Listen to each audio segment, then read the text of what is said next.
Other members of Congress are reading by visiting booktv.org and searching "What Are You Reading?"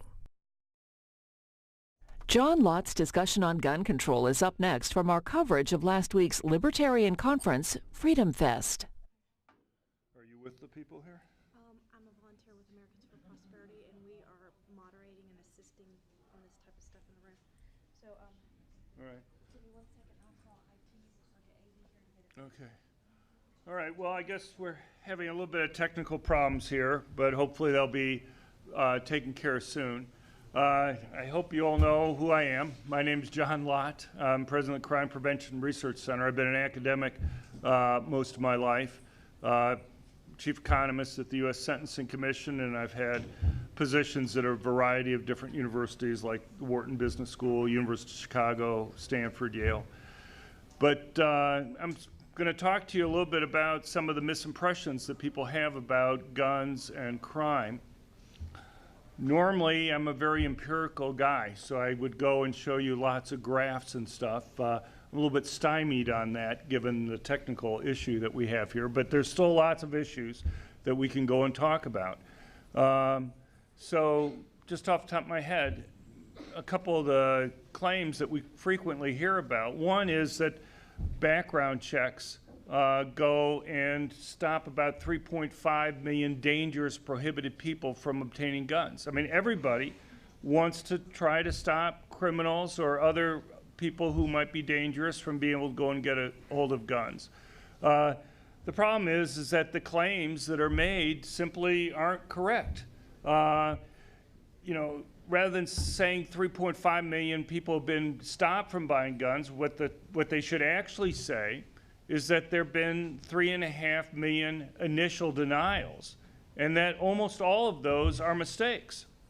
You know, it's one thing to stop somebody who's a felon from buying a gun. It's another thing to stop somebody simply because they have a name similar to a felon from buying a gun. So, for example, the last full annual report that was put out on the background check system in 2010, the Obama administration stopped putting out these reports. You had about 76,000 initial denials. You only had 48 cases referred for prosecutions. They prosecuted 26 of them, and they got 13 convictions. And often you'll hear things like, well, they're not enforcing the law. But the thing is, that same tiny rate of prosecutions was true under Clinton, was true under Bush, was true under Obama. And you know, Republicans attacked Democrats for not enforcing the law, and Democrats attacked Republicans for not enforcing the law. But if you talk to the people who are actually involved in these agencies, they said they'd love to enforce them if they were real cases. But you know, just because you have somebody that has a similar name to somebody that you want to stop, you're not going to go and do enforcement actions against them. When you buy a gun, you fill out something called the 4473. You put down your name, your social security number, your address, your birthday, your race, your eye color. You're giving them all that information. You think that they're using all that information. What they use is roughly phonetically similar names and similar birthdays. And I can give you a lot of cases where people have, simply because they have similar names to somebody else, have been stopped from being able to go and buy a gun. The problem is that it's the most vulnerable people in our society who have been harmed the most as a result of this. Because it's primarily minorities that are prevented from being able to go and buy guns as a result of this process. People tend to have names similar to others in their racial groups. Hispanics have names similar to other Hispanics.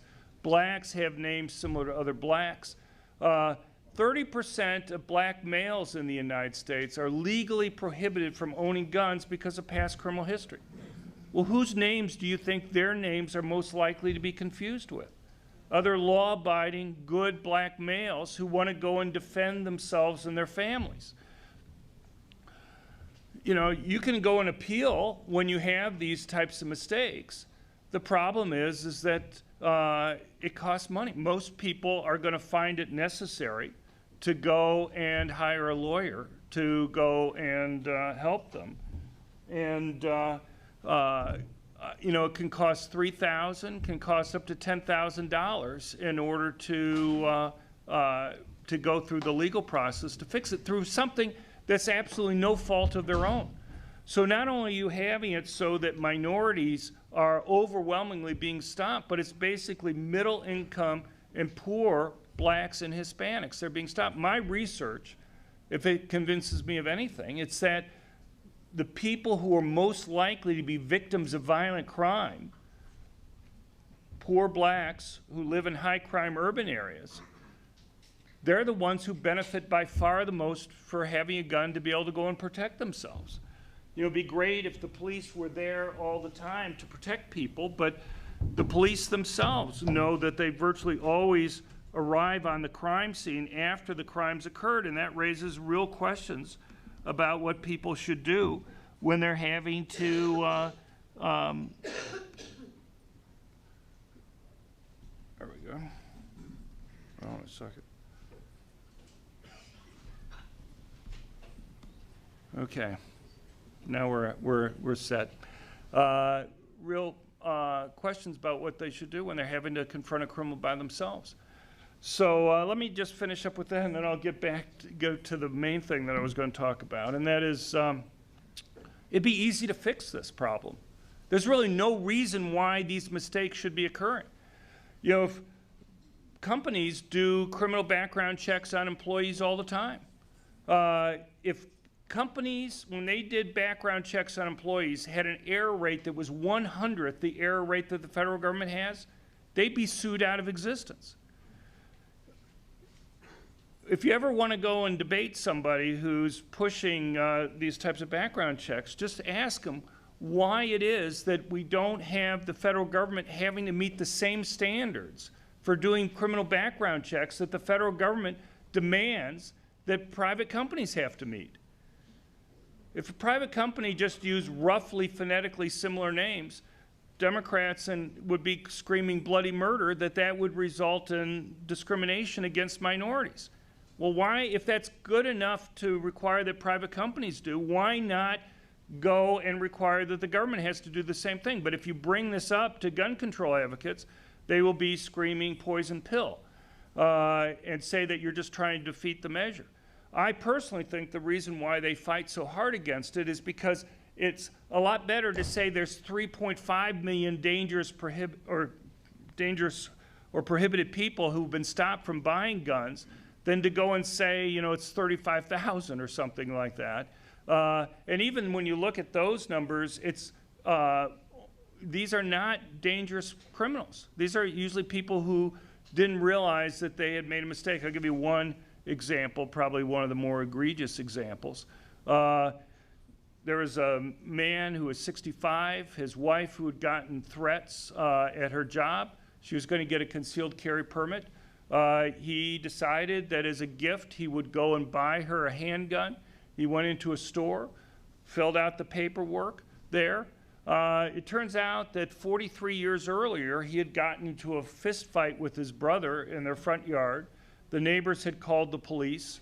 He had been arrested, and he had pleaded guilty to domestic violence, a misdemeanor domestic violence charge. Well, that's a prohibited thing.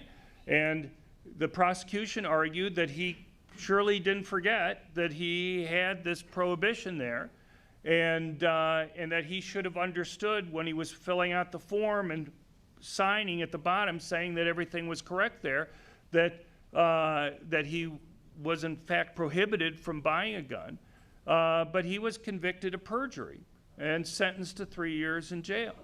Those are not the types of people, you know, you're not getting really hardened criminals.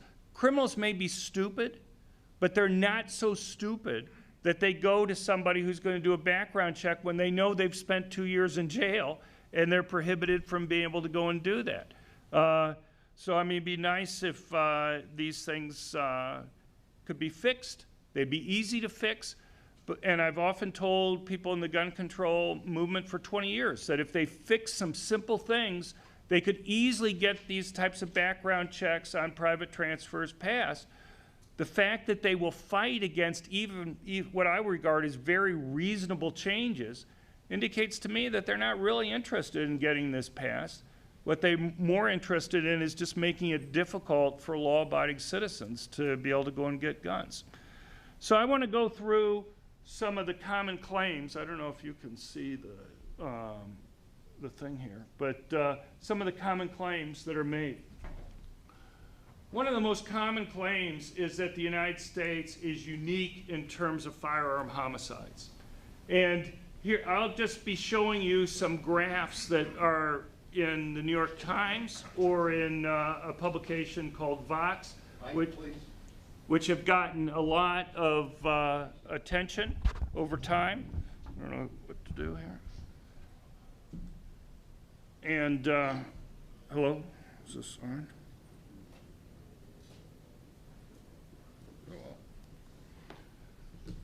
I'll try to speak loudly. Anyway, you can see, so they'll pick, here's a set of 14 countries that they have from Vox, where it shows homicides, about 30 per million people in the United States, much higher than it is in other countries. Here's something from the New York Times, where they have 11 countries, 11 developed countries, with the United States having about 3 per 100,000 people, higher than Italy, Canada, Sweden, Switzerland, other countries. There are a lot of issues with this. One of the issues is there are a lot more countries in the world, a lot more developed countries. There are like 36 countries that meet the kind of the standards for what's considered a developed country. There's an organization called the OECD, which is kind of the club for developed countries, and it's rules based on income and production that they have. But first of all, I just want to show you how the United States compares to all countries, and then I'll show you with regard to all developed countries. The blue line over here is the average for homicide rates. The green is for the median, and the red is for the United States. So the United States is well below the average. It's below the median also. So more than half the countries around the world have a higher homicide rate than the United States. There are a couple things to point out here briefly. One is, a lot of people seem to think murders and homicides are the same thing. Well, they're not, and it makes a difference in these types of graphs. The big difference is homicides are murders and justifiable homicides.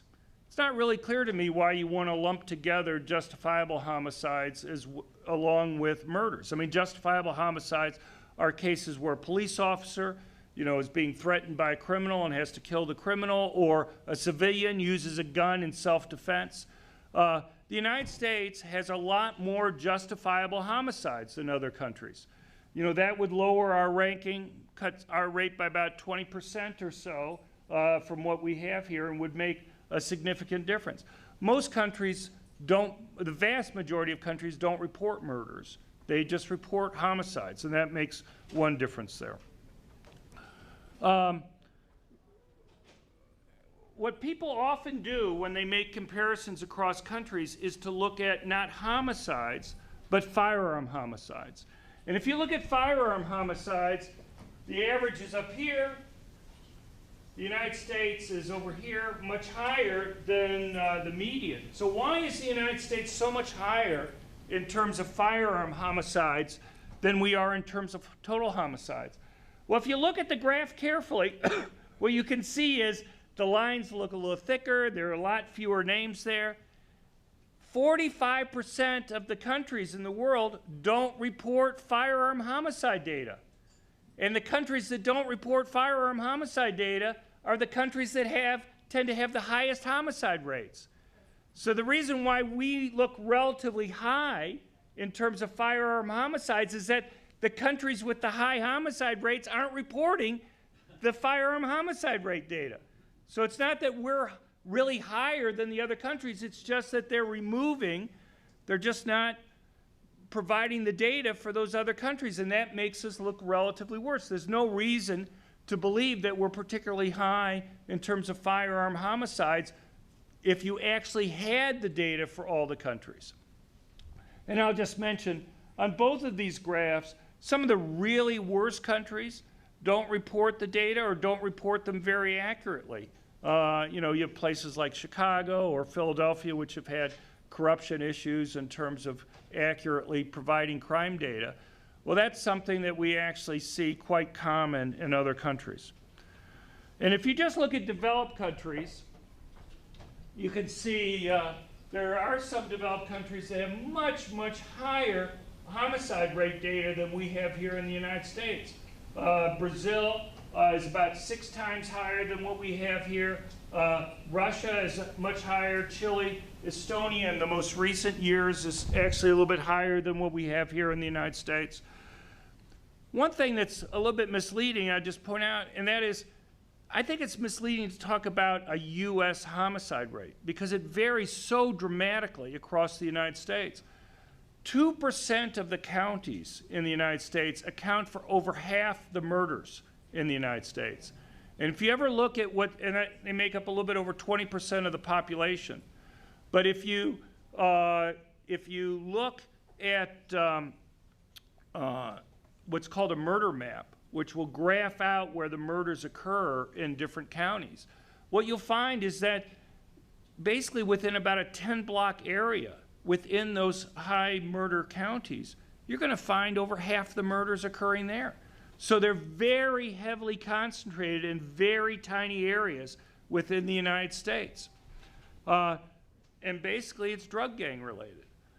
So we have a relatively high homicide murder rate compared to many countries simply because we have a much worse drug gang problem. So for example, Mexico has an even worse drug gang problem than we have here in the United States. They have extremely strict gun control laws in Mexico. Since 1972, they've only had one gun store in the country. It's in Mexico City. It's run by the military. Guns are extremely expensive. The most powerful rifles that you can go and buy in Mexico are .22 caliber rifles. They're not what the drug gangs are using. Basically, just as the drug gangs bring in drugs from the rest of the world, they bring in weapons that they use in order to do that. Okay, so I want to talk a little bit about another number, and then I'm going to put these together. One of the other comparisons that people make is in terms of gun ownership rates, and this is from Vox. Basically in 2007, they had about 89 guns per 100 people. And you can see Switzerland, it's about 46 and so on. I would do this differently. There are real problems with this. The source for this data is something called the Small Arms Survey. It's cited in the New York Times and Washington Post all the time. If you're interested, go look up the data. And if you go through the footnotes, you'll find that they don't provide a source for about 85% of the countries that they list. And I've been asking them for 5 years now, can you give me your source because I have real problems with some of the data that you're having here, and they basically refused to go and actually say where they got their data from. So I don't believe these numbers, but it's something that you're going to see all the time in the media. And you know, there are other problems with this. So for example, even the couple countries that they give data for, like Switzerland, what they're looking at is private ownership of guns. Well, Switzerland, at this point, would require all able-bodied males between the ages of 18 and 36 to have a military-issued machine gun, and in many cases a handgun in their home.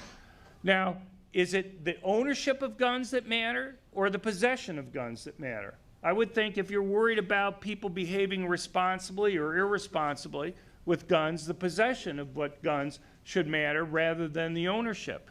And if you were to fix this for Switzerland and for Israel, which they say only has 7 guns per 100 people, you know, in Israel, the vast majority of guns are owned by the government.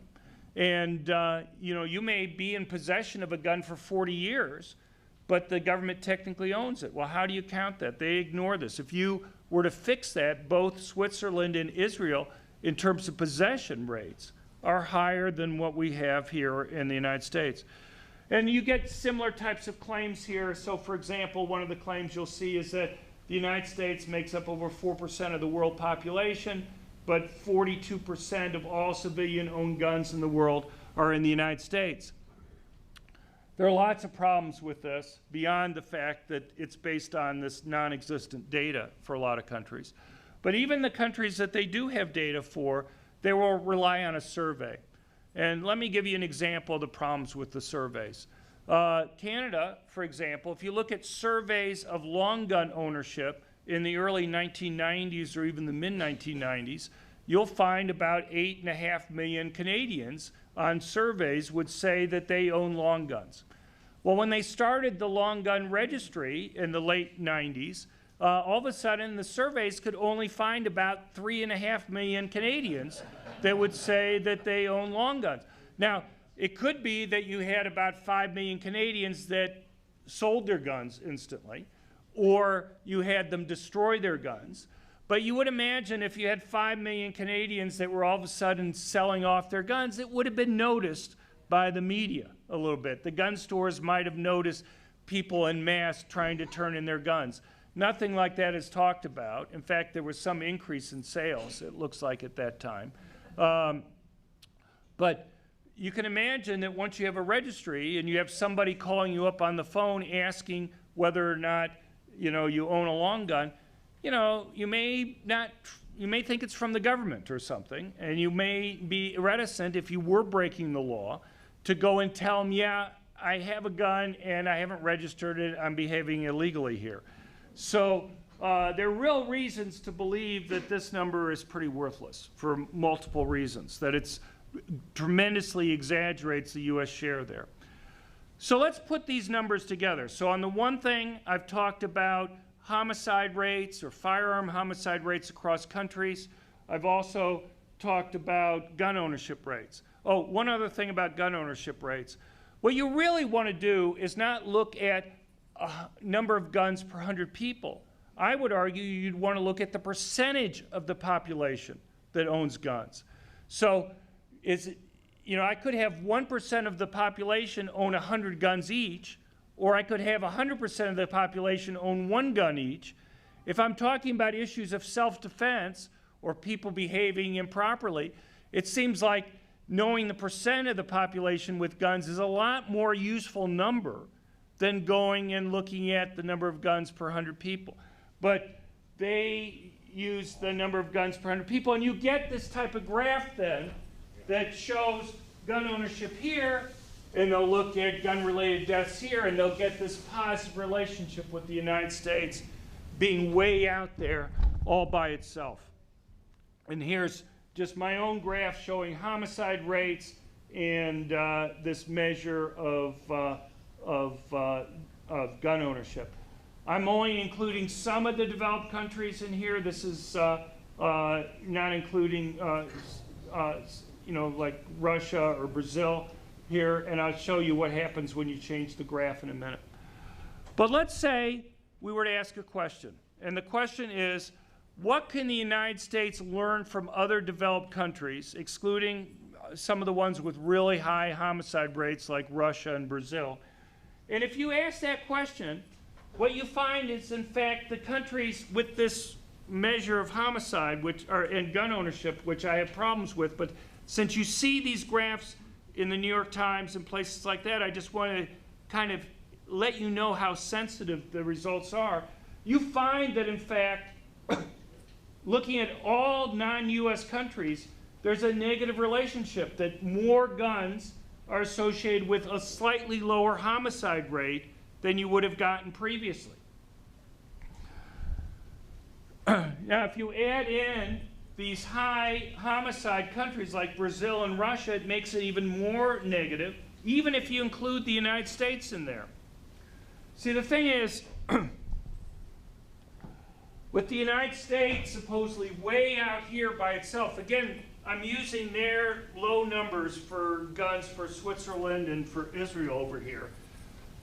Having the United States in here all by itself pulls up the line, okay? If you were to fix just Switzerland and Israel, those two countries would be way out here and they'd pull the line right back down by themselves.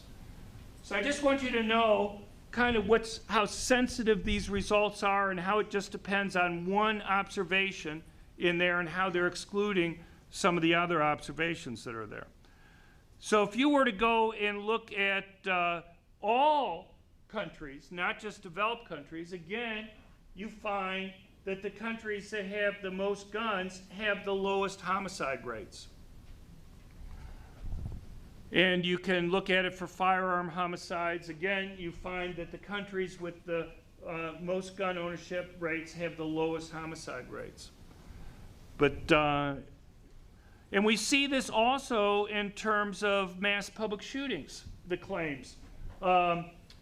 This is from the New York Times. They published the same graph a couple different times where they'll go and use the gun ownership rate numbers from the small arms survey, and they'll use the mass public shooting rate from somebody called Adam Langford at the University of Alabama, and they'll show this type of positive relationship again that's there.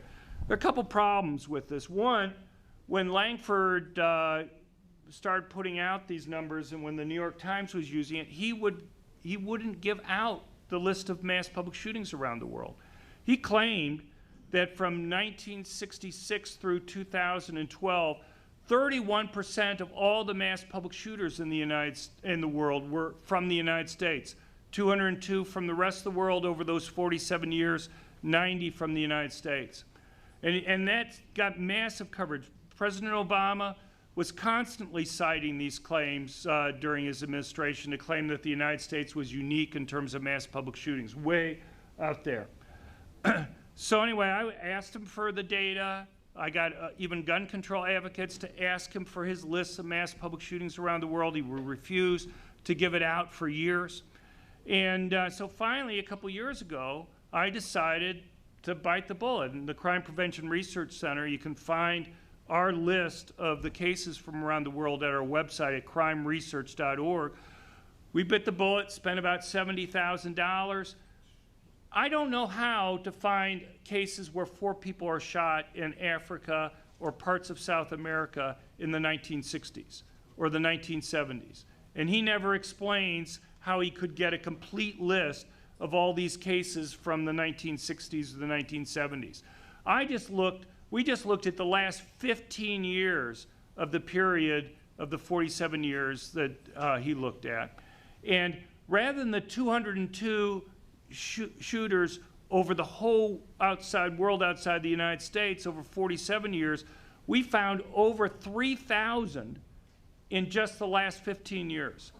So rather than using the exact same definition that he had in his paper, so rather than the United States making up 31% of the mass public shooters, we found that they made up about 1%, actually less than 1% of the mass public shooters. So we make up about 4.6% of the world population, 1% of the mass public shooters. We're way below the world average. There are lots of countries, once you adjust for population, in Europe, France, Finland, Norway, Switzerland, Russia, major countries, plus lots of minor countries that have much lower rates. And you can see, these are some of the quotes that Obama would be making. I say this every time we've got one of these mass shootings. This just doesn't happen in other countries. And I could show you several dozen claims. And whenever the administration was asked for his source, he would go and cite this study when this guy wasn't giving out his data.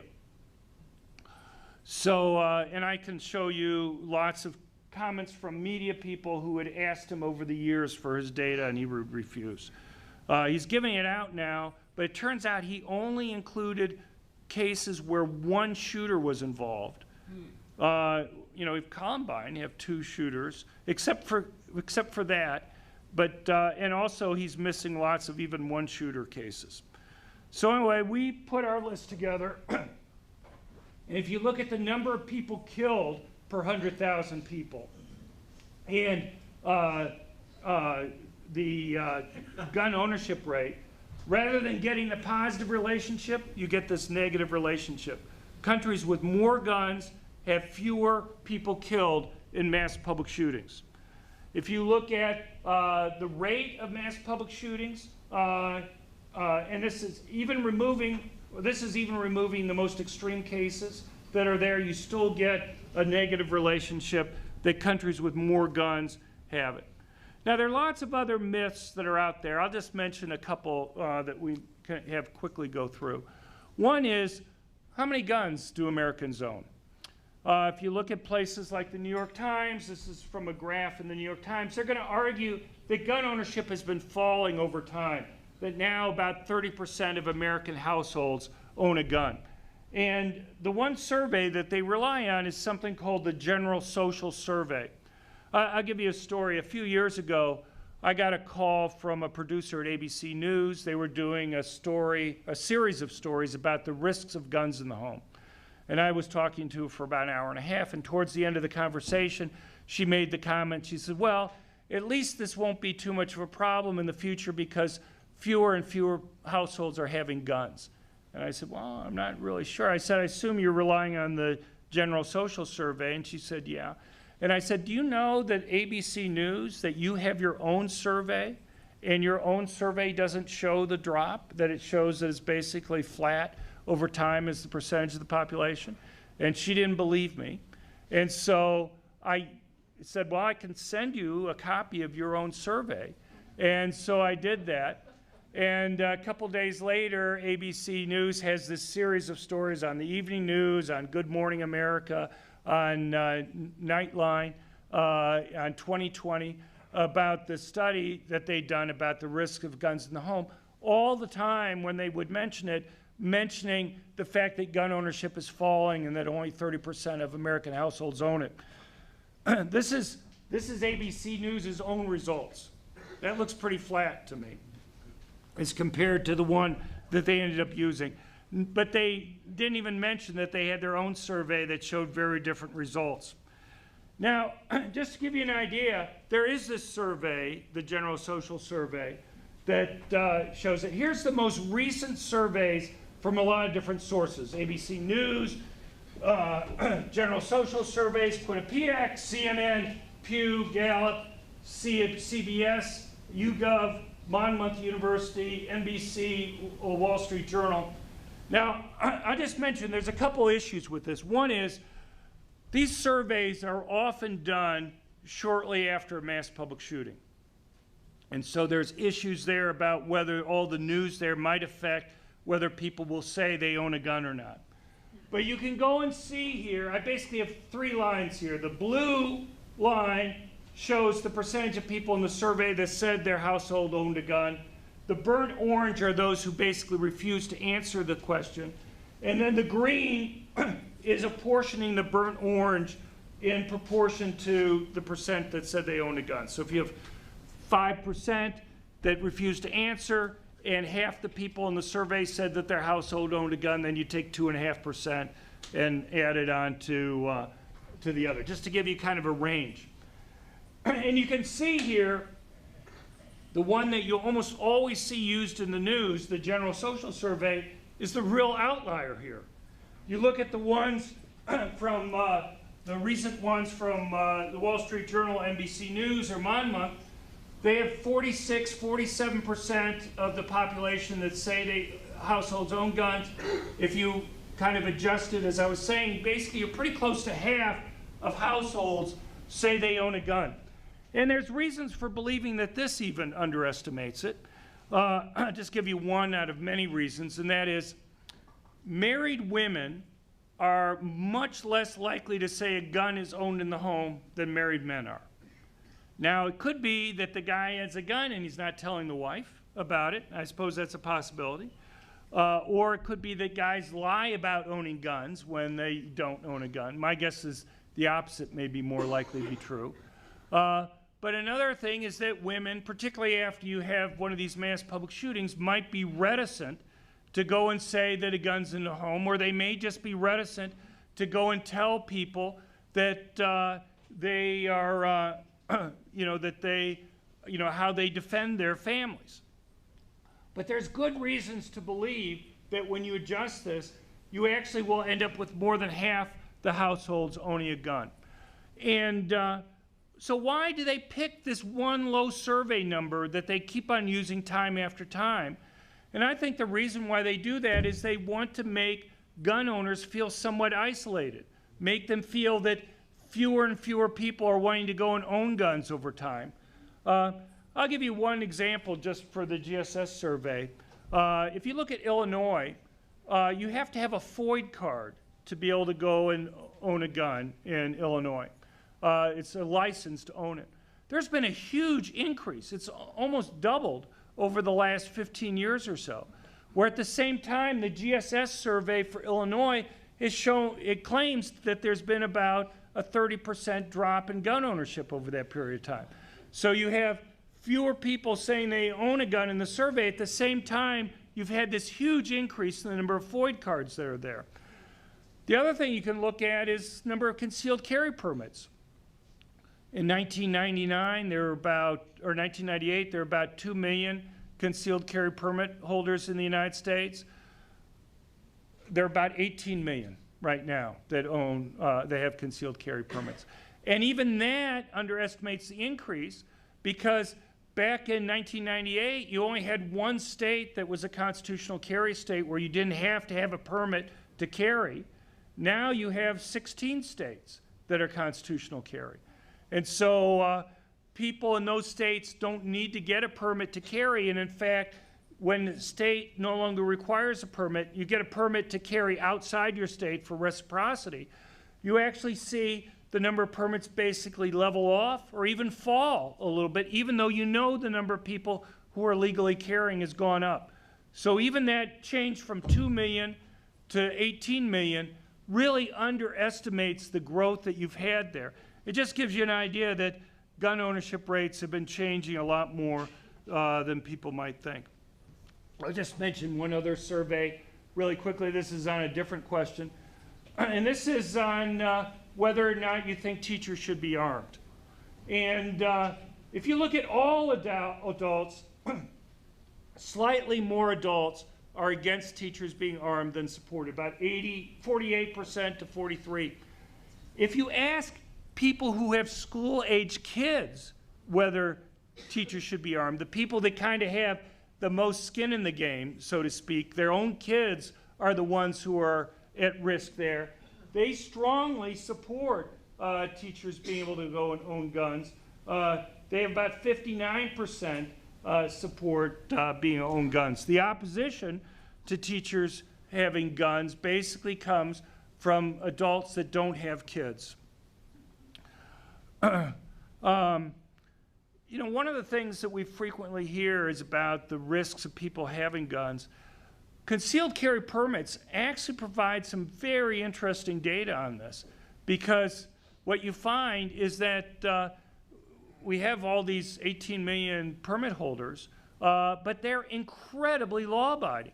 If you look at firearms-related violations, you're talking about people losing their concealed carry permit for any type of firearms-related violation at thousands or tens of thousands of 1 percentage point.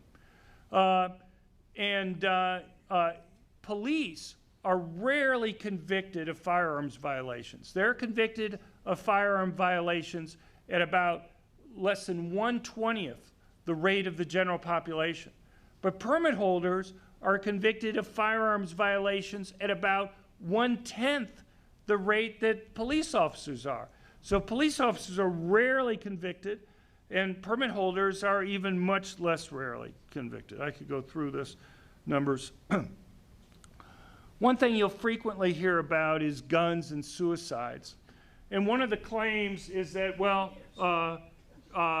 what makes guns so dangerous in terms of suicides is that they're very successful in committing the suicides. And a lot of the research that's done just looks at firearm suicides. If it were me, I think the issue is, and economists generally will look at total suicides. And it's really hard, if you see gun control laws, to see any change in terms of total suicides, even if you see a drop in firearm suicides. There are a couple things to point out here. People pick the method of suicide that they want based upon whether they want to be successful. So you have a woman who may take 6 sleeping pills. Probably not advisable to take 6 sleeping pills. But you're unlikely to be really successful in committing suicide there. You know, and what will often happen if you look, this is from Vox, they'll say, only 5% of people who cut themselves are successful in committing suicide, only 7% in poisons, but 97% of firearms used in suicide are successful. And so that's the reason why we should get rid of firearms. Here's a slightly broader set, because they tend not to report the results for all the different types of methods of suicide. Shotguns to the head, very successful. Cyanide,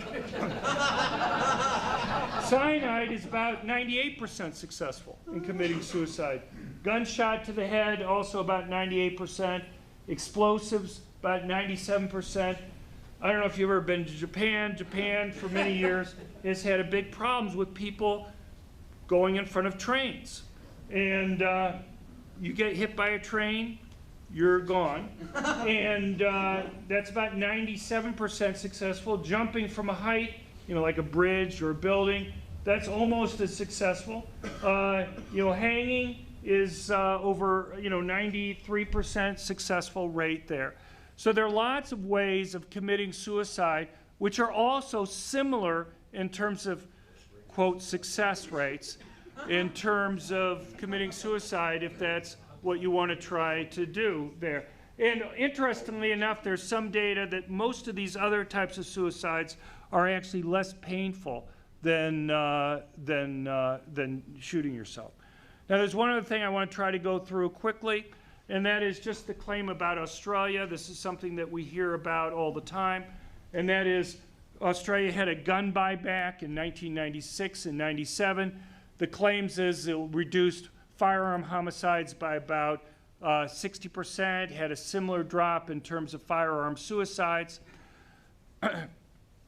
Here's the problem. So when they did the buyback, they reduced the number of licensed guns from about 3.2 million to about 2.5 million. Guns weren't banned. People were able to go and buy guns again. By about 2010, the gun ownership rate in Australia was clearly above what it was before the buyback. So you had a drop in licensed guns, over time an increase. So you should have imagined if this really had the effect on crime, there should have been an immediate sharp drop and then an increase over time. What you find when you look at this, so there's two different lines here. This is for firearm suicides and this is for non-firearm suicides. You can see for both firearm suicides and firearm homicides, the death rates were falling for 15 years prior to the buyback. They continue to fall afterwards, but at a slower rate. Let's say I were to take a straight line, a perfectly straight line, pass a law in the middle, and just compare the before and after averages. Well, I could have picked any point along that straight line, and the after average is going to be below the before average. But if I looked at a perfectly straight line, it didn't vary at all, I would say, well, the after average is below, and that's what everybody reports, but it seems like a pretty misleading thing, because if I look at the line, it's perfectly straight. What you'd like to do is say, well, did it fall at a slower rate or a faster rate after the change? Was there some type of discontinuity that occurred there? And what you find is if you look at either firearm suicides or firearm homicides, it actually fell more slowly after the buyback than it did before. I have 5 minutes. So I'll go through one other thing. This is something that the New York Times pushes a lot, just was in an op-ed in the last couple weeks. This is from Nicholas Kristof. He has a graph that they like to show where car deaths are falling over time, accidental deaths in cars. And the claim is if we could only regulate guns like we regulate cars, we could go and save lots of lives. And they'll show that you have seat belts here. Of course, the first federal regulations weren't until the mid-1960s, and it continued to fall there. But let me just show you, if they were to go back to an earlier period, to 1920, which we have the data, automobile death rates were falling dramatically all over this period of time before we had any federal regulation. Companies competed against each other, in terms of shatterproof glass, collapsible steering columns, seat belts, all those things were put in cars beforehand. If you actually see when the federal government got involved, the rate stopped falling for a few years. And then when their first regulations went into effect, it started falling, but at a slower rate than it was before. Well, why did the federal government involvement cause the improvement? So again, what people always do, they always say, what's the accidental death rate after the law versus before? But it's been falling over the whole time. Accidental deaths of everything fall over time. Why did it fall more slowly? Well, the reason why it fell more slowly after the federal government got involved is because when the federal government says have airbags, they just don't say have airbags. What they do is say you'll have airbags, they'll be designed in exactly this way, they'll be installed in exactly this way. They micromanage exactly how the company has to do it. So let's say you're General Motors or Ford and you want to go and put airbags in your cars. Well, if you were to put them in before the government tells you how you're supposed to do that, you're going to put maybe billions of dollars of investment into figuring out how you would design it. And then what happens if a year or two after you've done this, the federal government comes out with their own regulations and they're telling you the airbags have to be designed differently, they have to be installed differently, they may use different chemicals or whatever that's there. What do you have to do? You have to rip out all that investment that you have there and put in a whole bunch of new money to go and have it meet the exact specifications that the federal government has. Well, with that hanging over your head, what does that do to car companies going out on their own to go and try to improve the safety of their cars? They don't do it. They wait until the federal government tells them how to do it. And guess what? The federal government isn't really fast in doing things. I know you all will be shocked. I know that's probably never happened with government regulations or anything else in the past. And so it actually slows down the rate of safety improvements. People don't see that because they're always just comparing, thank you, the before and after averages that are there. But you know, if you see in terms of the rate of decline, it actually slowed it down a lot. Now, there are lots of other things I could go through here, and, but what I would suggest, you can go to our website at crimeresearch.org, crimeresearch.org. We go through this and many other types of myths that exist there on guns and crime. I'd also suggest, I don't know if an email list got passed out here, but if you go to our website, after about 30 seconds or so, a little pop-up will occur there, and you can subscribe to our email list.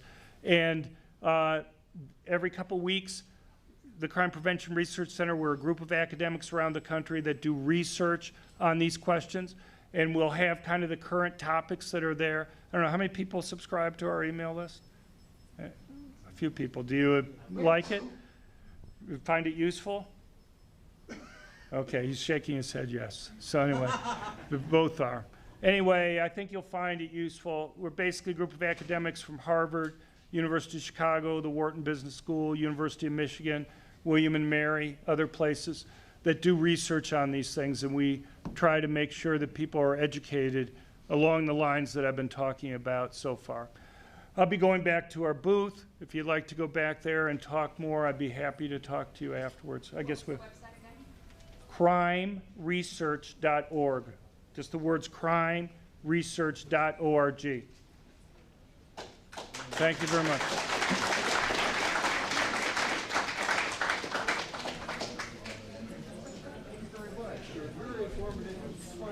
Okay, well, thanks very much.